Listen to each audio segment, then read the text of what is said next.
জয়গুরু। পরম প্রেমময় শ্রী শ্রী ঠাকুরের চরণে ভক্তিপূর্ণ প্রণাম জানিয়ে, লক্ষ্মীরূপে শ্রী শ্রী বড়মার চরণে ভক্তিপূর্ণ প্রণাম জানিয়ে, পূজ্যপাদ ও আচার্যদেব শ্রী শ্রী দাদার চরণে প্রণাম জানিয়ে, আচার্যদেবের চরণে প্রণাম জানিয়ে এবং ইষ্টপান দাদা ও মায়েদের জানাই জয়গুরু। এক মা বহুদিন হলো দীক্ষা নিয়েছে। দীক্ষা নেবার পর উনি সৎসঙ্গে যান, প্রতিটা সৎসঙ্গে যান এবং অভাবী মানুষ তারা সৎসঙ্গে যান এবং সকাল সন্ধ্যায় দুবেলা নিয়ত প্রার্থনাদি করেন। কিন্তু একদিন মাটি বলছেন আরেকজন মাকে যে, মা, আমি তো অনেক দিন হলো দীক্ষা নিয়েছি, কিন্তু আমার কিন্তু কোনো উন্নতি হলো না।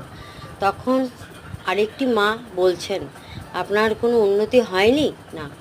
আপনি দীক্ষা নেওয়ার আগে কি কোনোদিনও ইষ্টবৃত্তি করতেন, প্রার্থনা করতেন, থানকুনি পাতা খেতেন, নাম ধ্যান করতেন? বলছে না। তাহলে এইগুলো কি আপনার জীবনের কোনো উন্নতি নয়? এগুলো আপনার জীবনের বিশাল উন্নতি। এতেই আস্তে আস্তে আপনি কি ধন দৌলত টাকা পয়সাটাকেই উন্নতি চাইছেন? না, সেটা না।